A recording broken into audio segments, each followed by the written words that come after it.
Hi, everybody. Welcome to Kensington Connect. We are so excited to see you and thankful that you are here with us. Today's session is all about wellness and you. I know it's been just about a year since the pandemic started for a lot of us, and I'm very happy to introduce Erin Risius. She is a licensed professional counselor, and she did a series for us back in October called Take Care of You. And we loved it so much and really loved her so much that we really wanted her to come back for our Connect series. So she's going to be talking all about coping with COVID fatigue today, which I know is a big topic. We're all getting tired and all that as we come up on a year since the pandemic started. So I will turn it over to Erin. If you have any questions, feel free to write in the chat box. I will be relaying those to Erin as we go throughout her presentation. But without further ado, thank you, Erin. And she's coming live from Colorado. So we want to give a big warm welcome to Erin.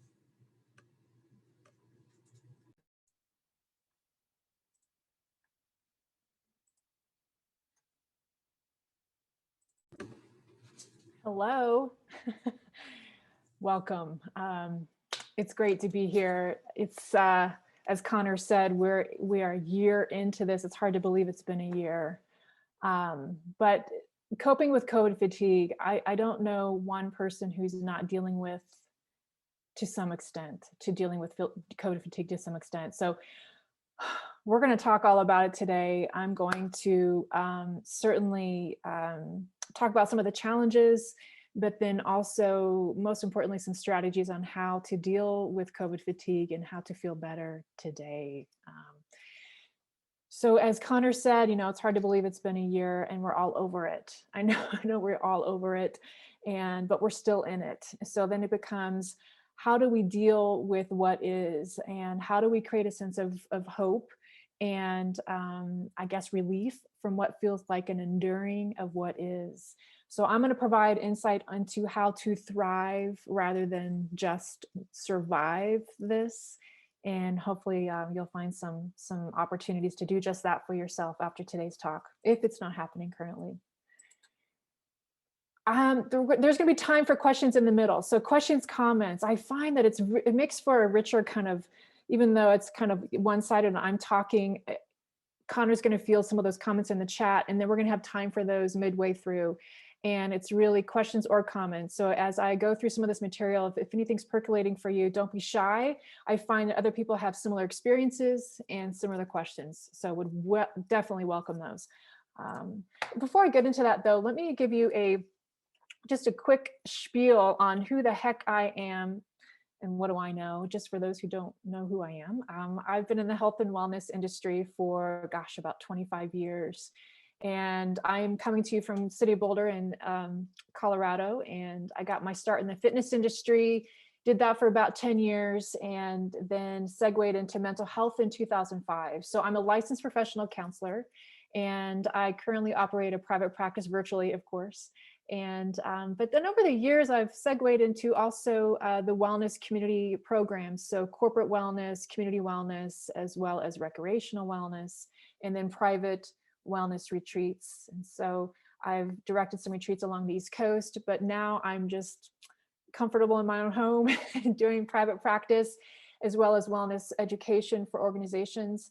The area of expertise that I have is, like I said in the bio, is health psychology, which really looks at the influences on our health and well-being. And we are all under a big one right now, of course, with the pandemic. So, but other influences on health and well-being could be family, our social situation or lack thereof. It could be environment. It could be physical health, psychological health, our cultural messaging. So that's kind of under the umbrella of health psychology that will inform the lens in which I present today's topic today. Okay, so let's dive into this. 1 year in, the world has been basically closed, although we're slowly but surely starting to open back up. But really, when this hit a year ago, we did not see what was coming. No one did. And at the very, it's an understatement to say that we are and have been in uncharted territory. fear, uncertainty, some losses, just the stress of it all has been a lot. And I don't know one person who hasn't been impacted by this by in some way, shape, or form, meaning how could we not be? And we're still navigating this, of course. Okay, we're still navigating what has become the new norm. And let me tell you, in the work that I do as a counselor, I mean, collectively, one person after another is, I'm tired, I'm tired, I'm tired. Is this ever going to end? When is this going to end? We miss social gatherings. We miss our loved ones if we haven't seen them in a while. We miss going to Starbucks and sitting amongst each other without a mask on. We miss so much of what was. But here we are in what is. And most certainly it's been a collective source of stress and coping. And of course, it's going to impact our well-being on a mental, emotional, and physical level. And it's really about how to kind of climb out of that so that we feel like we're just in the survival mode of things. But what's tricky is, we're still under the mandate, of course, and understandably, to socially distance, to stay at home if we can, to be very careful and use precautions when we're out and about. The mandate to socially distance that has been in place for a year, and are really the restrictions that are in place and the parameters. When gatherings of all kinds stopped, I mean, that just came to a screeching halt. What happened is that those social interactions, obviously, for many of us, were no longer there. And especially for those who lived alone, it just became like this vacuum. And, when you think about sporting events, and this is from professional sporting events to maybe our kids' sporting events, to our own, we couldn't have church gatherings anymore. We couldn't go to the gym. School now is remote learning, or it could be hybrid depending on where you live, and then working from home. All of this has created such a tidal wave of change that it's kind of left some of us gasping for air, and really not understanding fully how much of those casual social interactions were having a positive impact on our mental and emotional well-being until now. So flash forward a year and we're still under those parameters, and understandably. What I'm seeing in the work that I do is that a year in, the loneliness has kind of crept into this chronic loneliness, and for some of us, an isolation. Those of you who might be, getting remote working or remote schooling with kids at home, or even just being at home with a loved one, and you're retired, but there might be too much alone time. So there might be some of this happening in the relationship. And what I'm hearing is that the most healthy, connected relationships are being tested right now, because there is so much alone time, and there's not other avenues for support, for connection, for those social outlets as much. And so those two dichotomies, the too much together time and too much alone time, have really created some issues for some folks, for sure. And then this third one, which is, again, a great thing, we have this vaccine, but what I'm hearing in sessions is that it's also inviting another level of stress of, okay, when am I going to get this thing? Some of us have it and some of us don't. Some of us are in the process, are in a process of getting it. I worked with a client last week where she was on hold for 3 hours with CVS in the state that she resides in, just to get an appointment for her and her husband. And it's been keeping her up at night. So wonderful that we have a vaccine to turn to. It's also creating a certain level of stress of, when am I going to get it? I want to see my loved ones. And so it's still kind of in this place of enduring. And it's certainly been stressful. We're still in the tunnel. We're still in the tunnel, even though there's a light at the end of it. Now, this is the kind of the COVID umbrella of stress, the collective source of stress that we've all been experiencing to some degree. But then there's also our own personal circumstances, right? There was a pre-COVID experience of life, and currently what's happening in our world and our circumstances, our job situation, if we have one, our relationship situation, caretaking others, We might have loved ones in hospitals, right? So we might have these situations that life was happening before COVID hit. And what I find is I kind of threw a kind of a grenade in the middle of it. It might have intensified some of our circumstances and made things feel worse for a while. An example too of kind of life happening is the weather. My sister lives in Houston, Texas, and her pipes burst and she was without water and electricity for about a week. And she's a teacher trying to do hybrid teaching. So needless to say, her world got really stressful for a while. And that's just one example of so many that I hear from clientele where it's just stress on top of stress, and it can feel like a stress sandwich. And then it's like, ah, gosh, something's got to give. And what's happening is in that feeling of, oh, God, when is this going to end? I'm tired. Is that we're really being forced to go within, and we're really being forced to reach out for support and to find ways in which to kind of to get some help through what feels like it's still a very challenging time. Now, the good news is this, is that our bodies are built to handle stress, especially acute stress. And I want to talk about the two types of stress quickly. And acute stress is, it's basically when we need to have an immediate response to a stressor. Okay, our bodies were built to protect us and to guard us against that threat. And that's a great thing. But what happens when we experience acute stress is there are stress hormones that are released. There's definitely a biochemical reaction, but the two main hormones that are released are adrenaline and cortisol. Adrenaline is what increases our heart rate and our respiration. Okay, it helps to bring blood into our extremities in case we do need to fight or flee. So it prepares us to fight or flee from the threat. Freeze is another response to an acute stressor. I'm going to talk a little bit more about that later, but that's usually when we just kind of go into shutdown mode. That is a form of protection. It's not worse or better, it just is. But what's happening is that when adrenaline is released, it's enabling us to kind of handle that situation. But what also gets released is cortisol. Cortisol helps to regulate blood pressure. It helps to with fluid balance in our system as the adrenaline is being released in our system. It's also serving as an anti-inflammatory response to the other chemical reactions in the body. So we want these hormones to be released when we're experiencing acute stress. Examples of that would be, say, an argument with a loved one, right? You just 0 to 60. It could be a near miss accident when we're driving. It could be anything that we're not expecting, and all of a sudden we need to respond in that moment or react in that moment.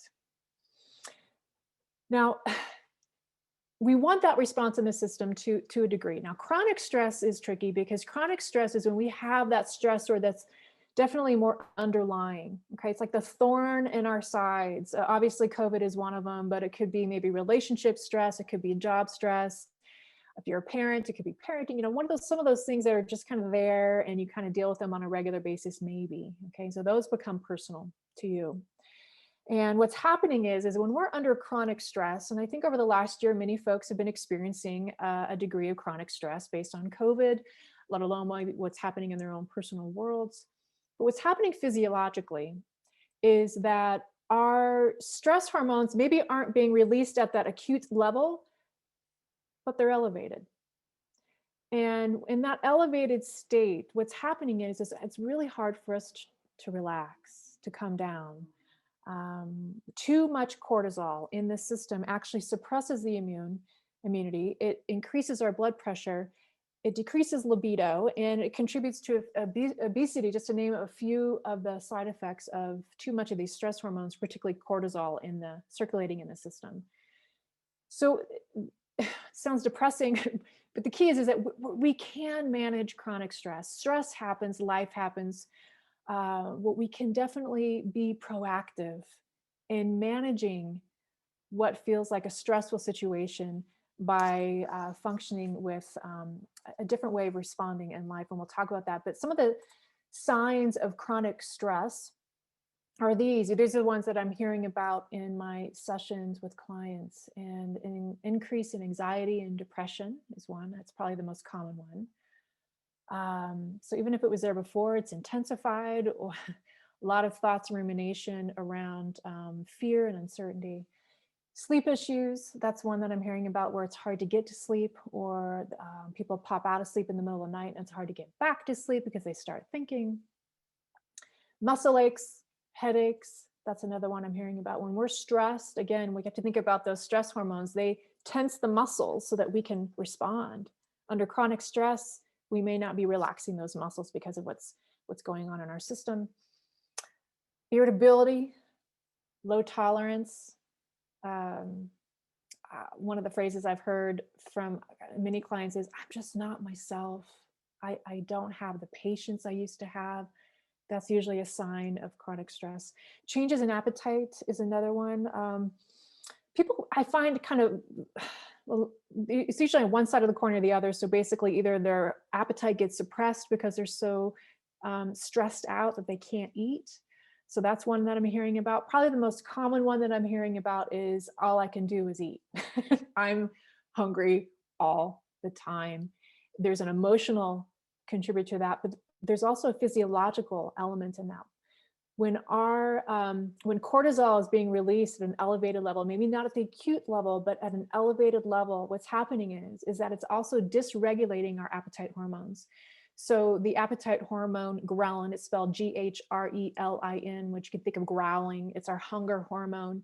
That hormone gets kind of activated more and we feel hungrier more often. So there is a physiological component that might be happening, let alone the emotional self-soothing cravings that might be coming into play. We'll talk more about that. And then this last one is substance overuse, and that kind of goes into play with the food piece. We might be using food as a way to cope with stress. We also might be using alcohol, other substances such as drugs. And I find that, there's certainly addiction can be enhanced or cultivated. It can be triggered, certainly under stress. What I'm finding, mostly what I'm hearing with folks that I work with, is that there's just an overuse. There's a dependency. There's I'm drinking a couple glasses of wine every night and then I wake up not feeling well, or I'm drinking wine, which leads to food, which leads to TV, which leads to, and so there's kind of this disconnect. And what happens is this is the tricky part with those, what I call false fixes, is that they work. And they work in the moment. They work temporarily. They really serve to numb, to distract, to disconnect from what feels like suffering and anxiety or sadness or fear. And so they provide a reprieve, at least for a little bit of time, from what might feel overwhelming. So these are just a few of the ones that I hear about in the sessions with clients. Netflix binge watching, I don't know, I'm guilty. I'm watching Agents of S.H.I.E.L.D. right now. I'm completely hooked on that. And I've got 7 seasons to watch, apparently. But, it becomes like, how often are we doing these things and why, and how is it hurting and serving us? And we'll talk more about that. But when it comes to these false fixes, they're useful for escaping a certain element of stress and for checking out. It's like that old commercial, Calgon, take me away. It's like Chips Ahoy, Merlot, take me away. But when it ends, we're left with maybe some of the guilt or the bloating or the physical discomfort of that they escape.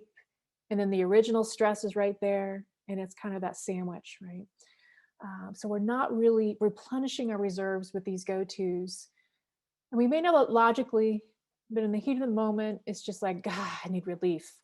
And what happens is it actually, what we resist persists. So it tends to prolong the experience of feeling tapped out, burnt out, tired of it all. And when we aren't replenishing our reserves, what happens is it can add to mental, emotional, and physical dis-ease in the system. So, and one other thing too, depression is repression of emotion.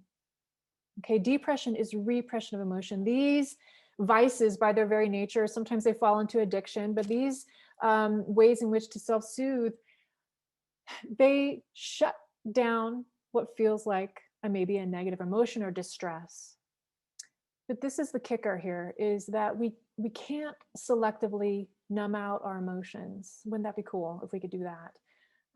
So if we're numbing out the not so good stuff, such as anxiety and fear and uncertainty and powerlessness and fatigue, then we're also numbing out the good stuff.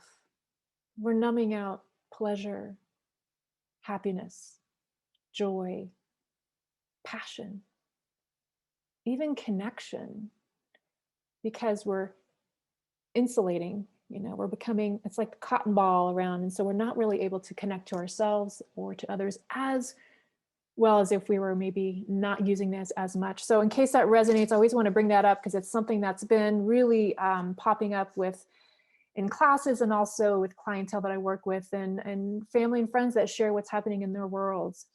So with that, we might end up feeling like we're drowning in this, like, oh my gosh, help. What do I do then? How do I not go to these false fixes, but then how do I feel better?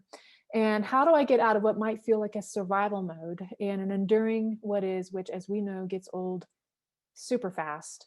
The question is how do I get my head above water and how do I thrive and reset in the face of what is still in that tunnel? We're still in that COVID fatigue.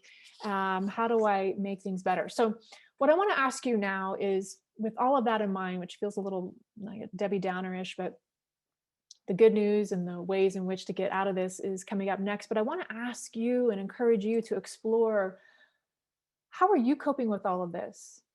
What are your go-tos? Do a self-assessment, do a self-care audit. How are you doing with it all? What are your ways to self-soothe and to cope? There's no right or wrong. You might have some healthy ones in there. You might have some unhealthy ones. I mentioned my binge watching Netflix. That's probably not super healthy, but I walk most days. I get outside, and so that's healthy. So it's like what it is for you that's working or not working. Just do an audit. What are your challenges? What are your challenges? I would love to, at this point, see if there are any questions or any comments that anyone would care to share, and I'll open it up for Connor to relay those.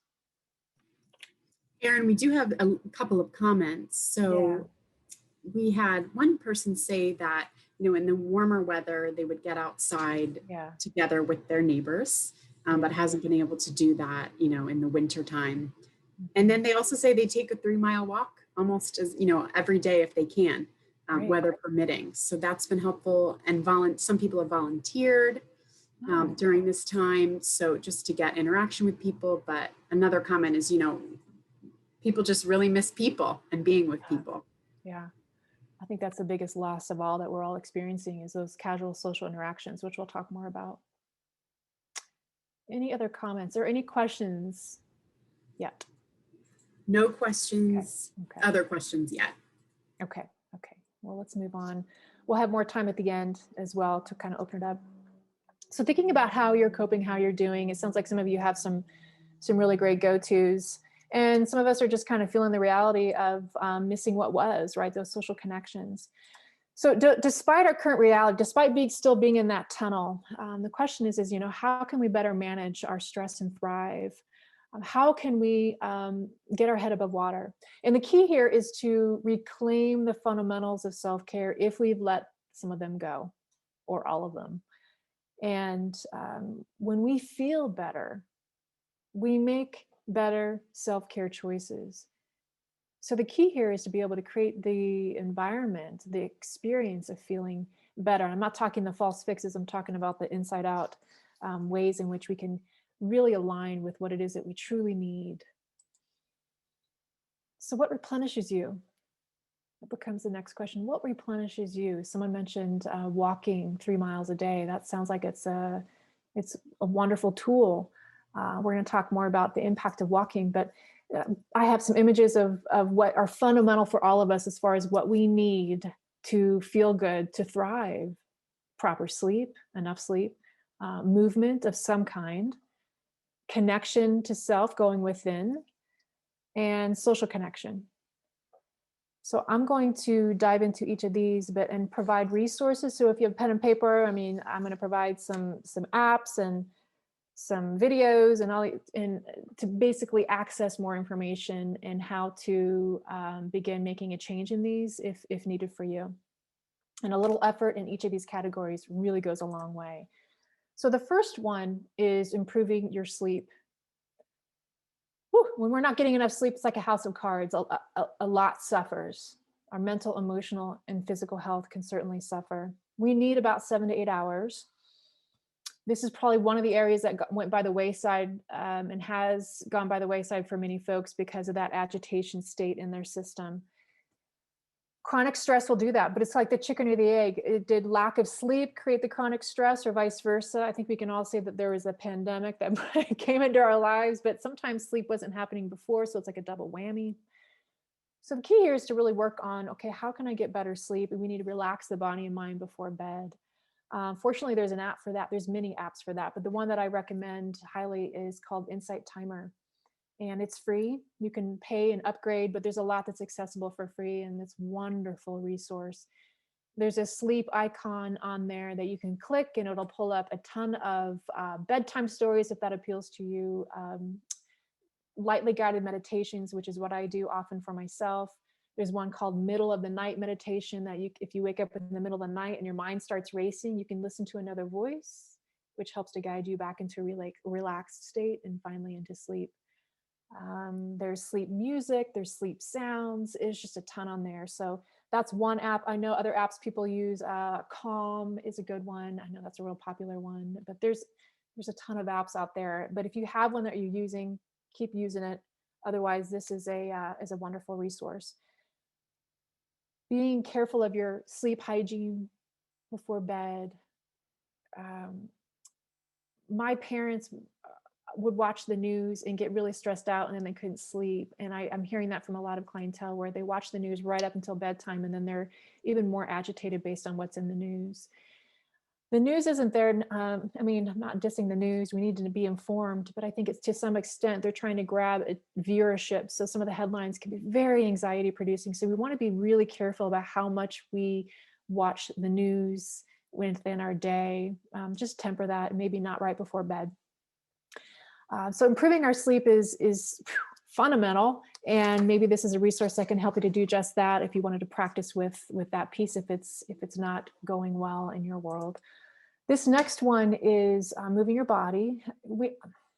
Our bodies are meant to move. But if you hate exercise, or if the weather isn't conducive to exercise, and it becomes challenging, but it's cringe-inducing actually. Well, there's a video that I encourage you to watch. It's called 23.5 Hours. It's on YouTube. And it was research compiled by Dr. Mike Evans. He's a preventative medical specialist. And here he talks about the impact of walking 30 minutes a day. And it's creatively done. It's only 10 minutes. And it's engaging to watch, and you'll see when you watch it. But what this research shows is that a little movement goes a long way, and it doesn't have to be walking, by the way. It can be just any kind of physical movement. It can be swimming, it can be biking, it can be dance, it can be chair aerobics, if we can't get on our legs and our feet. So it doesn't have to be walking, but the point is that 30 minutes of movement a day, and it doesn't have to all be at once. It can be 10 in the morning, 10 in the afternoon, 10 in the evening if you have a dog that you need to walk, or it can be all at once if that's what you choose to do. But what the research shows is this, and I learned of this, over 10 years ago, and it made my jaw drop. And I was in the fitness industry, so I was kind of clued into the research. But what it does is it on average, it reduces depression by up to 32%, by a third. It reduces anxiety by up to 47%. Now, this is average, so there's always people on the outside of that bell curve. But even if we have an improvement of 10%, I'll take it. I think it moves the needle toward feeling better. There's a ton of research on the impact of movement. It doesn't have to be high intensity exercise either. We're talking moderate movement, especially anxiety and depression. It's also the #1 treatment for fatigue. It helps with knee arthritis and other things. So take a look at that video. It's inspiring. And what I find is it does this. For those who are having a hard time getting any movement in, it helps it to make it feel like a more tangible goal. For those who feel like, well, if I can't get an hour of running in, then why bother? It makes them realize, well, something's a lot better than nothing. It's really serving me. So it's a win-win here. So our bodies are meant to move, and maybe this will help to inspire doing just that. This next one I'm going to spend a little bit more time on, prioritizing social connection. So social connection matters. And that's, as someone already mentioned, boy, have we missed that in the last year. Not being able to visit loved ones, even just the casual interactions at, say, restaurants, Starbucks, the gym, church, whatever it is that we get that fix. There's been a vacuum of not having that, and that has had an impact for sure. Look, occasional feelings of loneliness, it's normal. Okay, so I'm talking more about the chronic experience of loneliness. And what's happening now since COVID is that there's also chronic experience of isolation. There was an epidemic of loneliness that was happening before the pandemic. And since the pandemic, a lot more of us are grappling with maybe wasn't in our experience before. And I guess the silver lining of the pandemic is that now we're talking about social connection more. We're normalizing the experience of loneliness rather than stigmatizing it. It's being talked about a lot more. I want to point you to a TED Talk. So this here is the kind of sums up the certainly the research on loneliness, but then also this TED Talk that I'll talk about in a second, that the quality and quantity of our social relationships has been linked not only to mental health, but also to physical health and longevity.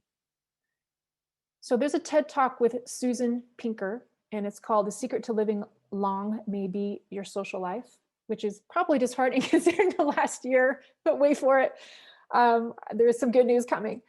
But she looked at the top 10 predictors of mortality.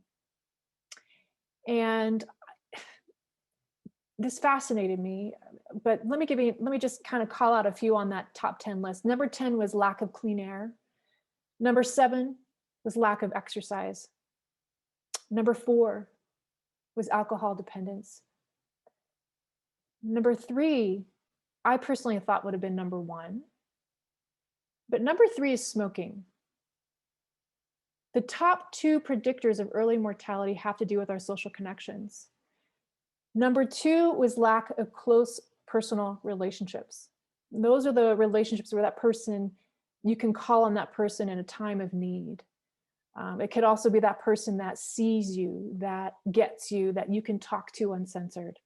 Even just one of those folks matters. Even if it's a therapist, it's okay. Okay. Somebody that really, even though that's not a personal relationship, it's a therapeutic relationship, it's better than nothing. The number 1 indicator of early mortality was lack of social interactions. These are the people that you see out and about, okay? The gym, the church, the coffee shop, the community connection. We are hardwired for social connection. It is primal. We are social creatures, and even the most introverted among us need connection. So when the pandemic hit, what happened was, so when you think about temperament, there's introversion and extroversion. Introverts regroup by being by themselves. They need social connection to some extent, but the way in which they regroup is to be by themselves. I'm one of those people. Extroverts, on the other hand, they regroup by being with others. Okay, so who do you think suffered the most when the pandemic first hit and these social interactions came to a screeching halt? In the work that I'm doing, it was more of the extroverted personalities that felt the initial sting.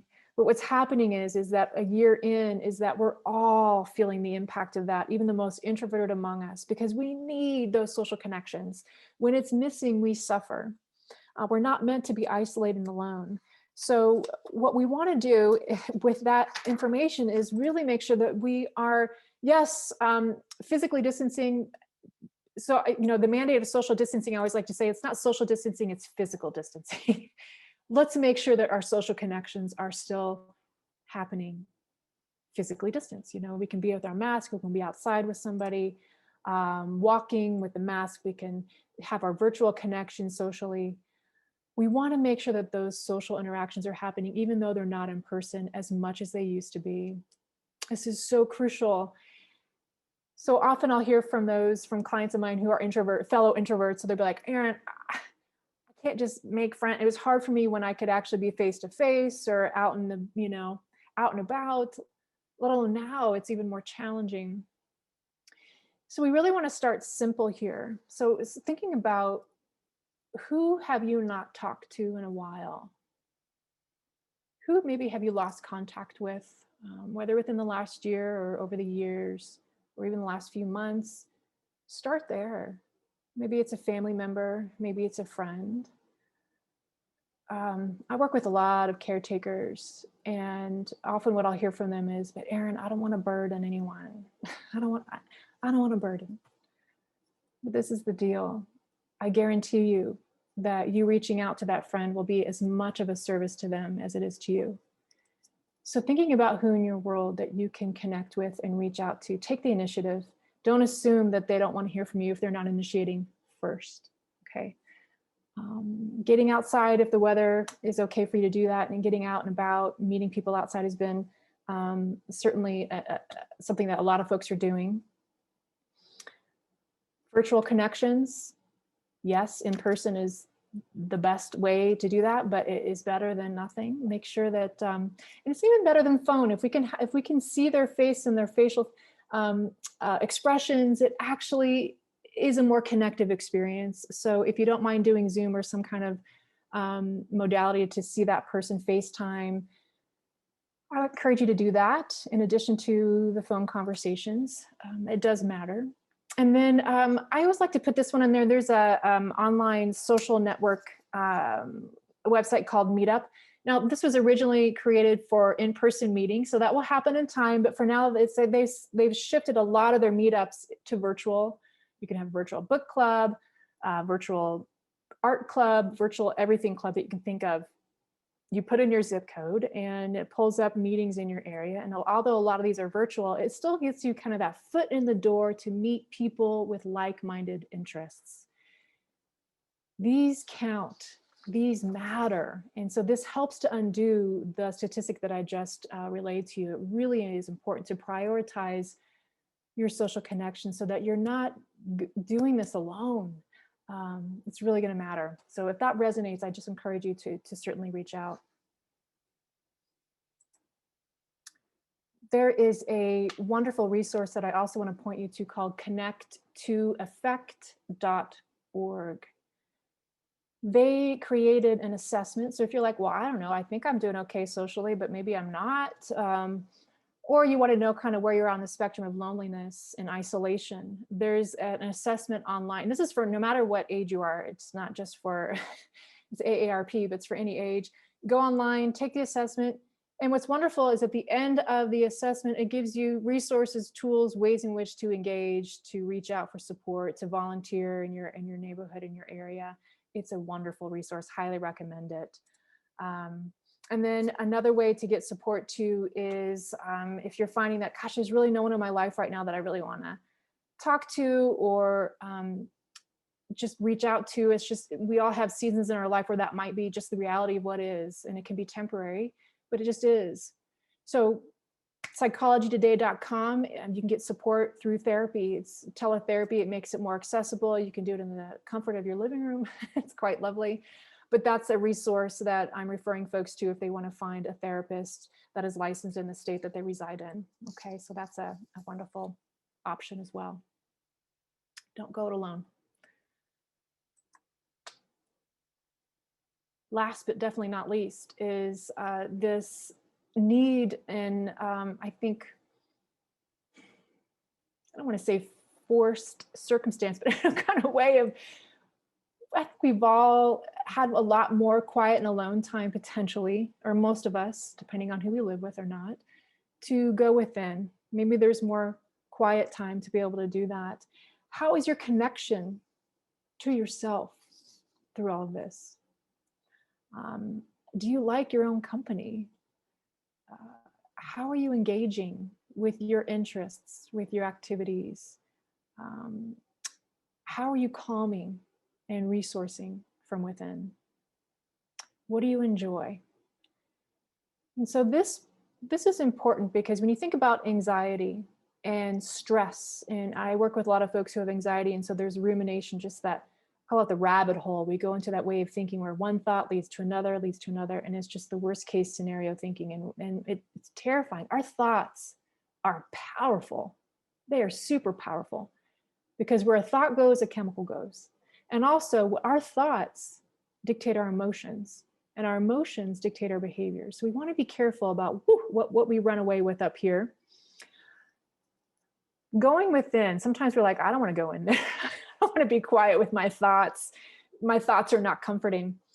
If that's the case, then I highly recommend experimenting with some activities, some hobbies, some ways in which to engage within yourself and of yourself to where it's calming and centering. Meditation is certainly, it's abundantly researched around the world that little as a few minutes, 5-10 deep breaths even, which isn't meditation, but it's focused breathing, it's mindfulness.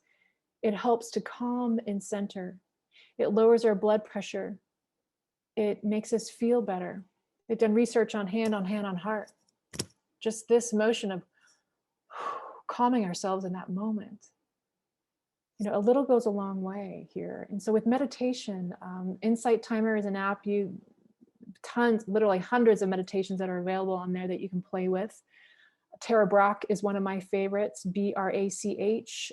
She also has her own website. Kristen Neff has some, N-E-F-F. It's self-compassion, loving kindness meditation. So, but play around with that. Start with 5 minutes if you're new to meditation. And if the idea of meditating makes you cringe, you don't have to do it. Go on a walk. Or, you know, find other ways in which that makes you feel calm and centered, or those things that actually just make you laugh. You know, laughter nothing is like being in the moment, like laughing. There's a radio station here in Colorado it's like 24/7 comedian loop. So anytime I'm in my car, I have that on. So it really becomes, how are you engaging? How are you going within? Going to matter as well. I love this quote by Dr. Edith Eger. She's a Holocaust survivor, psychologist. She's a 93-year-old woman. And when I heard this quote from her on a podcast I listened to recently, it made me stop, because of her history and her experience. The Holocaust is much different than a pandemic, yes, undoubtedly. But in the end, she says, it's not what happens to us that matters most, it's what we choose to do with it. Another quote by her is, everything has a gift in it. And it's hard to see the gift in struggle and suffering and what feels very, very hard and very, very sad. But I guess I encourage you with that, those wise words from her is, are there any silver linings that you've experienced in the last year? What are the gifts, if any, that you have had happen to you that maybe couldn't have happened without this new norm that we're in? The key is to pan out and have a broader perspective, not to just what we've lost, but to what we've gained, how we've grown, certainly grown stronger. It's like the what doesn't kill you makes you stronger. But within that, how can we actually take a moment to honor that? To not discount the suffering and the grief and the loss and what's been hard about this. Absolutely don't want to discount that. I'm not negating that. But can we also at least turn and look at maybe those ways in which we've grown from it and grown stronger as a result? Just remember to breathe, take one day at a time. If any of this resonates, start with whatever kind of piqued your interest. Start there first. There's some resources that I listed. Just take it one day at a time, one breath at a time, and you can absolutely thrive in the face of adversity. While we're still in this tunnel, while there's a light at the end of it, we're still in it, and we can absolutely thrive in the midst of what feels very, very challenging still. So hopefully this was helpful. I would like to open it up now to any questions, comments that you might have with all of that. Erin, thank you so much. This was really, really helpful today. And I hope, everyone walks away with something new to think about or interesting. We had a couple comments while you were talking. So Mary said that she is reading voluminously, sewing, attending Zoom classes, but she is struggling with too much of that togetherness time. Okay. She's caring for a spouse with Alzheimer's. Okay. Yeah, I'm wondering what your sources of support are, if you've been just getting assistance and help with that, and if you're getting out of the house. I have a dear friend whose father is dealing with the same thing, and he, you know, and I don't know your situation, but for him, he's struggling with the guilt of not being there all the time, and then kind of tempering that with his own needs. So that's where it's we got to fill up our own tank in order to show up for those that are relying on our care. So I would just say make sure that you're getting your own support, even if it's virtual right now, or if you have an aide that's coming in. But yeah, so that's a challenging situation. That's a lot of together time. So your resourcing from within will be key, and also with other people. Betsy said that she started books on tape and podcasts at nighttime. It helps her fall asleep easier. Yeah. And she sets the sleep mode on her phone. Great. Yeah, very helpful. It just helps the body to get into that relaxed state. So that's great. Any other questions from anybody? We'll give it just a couple more seconds.